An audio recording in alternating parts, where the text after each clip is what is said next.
সারা বিশ্বের মুসলিম উম্মাহের জন্য পবিত্র রমজান মাস অতি গুরুত্বপূর্ণ, কেননা এই মাসেই সমগ্র ঈমানদার ব্যক্তিদের জন্য রয়েছে নাজাত। এই মাসে মুমিন ব্যক্তিরা সারাদিন পানাহার থেকে বিরত থাকে। আল্লাহ তাআলাকে খুশি করাই একমাত্র লক্ষ্য তাদের। রমজানের পবিত্রতাকে মাথায় রেখে বিশ্বের প্রায় সব মুসলিম দেশেই কিছু নিয়ম মেনে চলতে হয়। এই যেমন রোজাদারদের সামনে খাবার না খাওয়া, নামাজে ব্যাঘাত ঘটতে পারে এমন কাজ থেকে বিরত থাকা ইত্যাদি। তাছাড়াও রোজাদারদের প্রতি সহমর্মিতা থেকেও অনেকে নিজ ইচ্ছায় তাদের কোনো রকম কষ্ট না হয় সেই দিক খেয়াল রাখে। কিন্তু রোজা না রাখলে শাস্তি দেওয়া হয়, এর নজির খুবই কম আছে। এক্ষেত্রে সম্ভবত একটি দেশই আছে যেখানে রোজা না রাখলে মুসলমানদের গ্রেফতার করা হয়।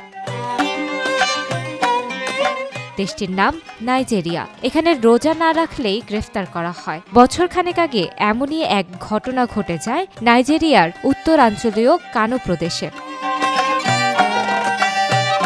দিনের বেলায় খাবার খেতে দেখে ইসলামিক পুলিশ এসে গ্রেফতার করে নিয়ে যায় মুসলিম সম্প্রদায়ের 11 জনকে। 11 জনের মধ্যে 10 জন পুরুষ এবং 1 জন নারী ছিলেন, যদিও কানোর অধিকাংশ বাসিন্দাই পুলিশ।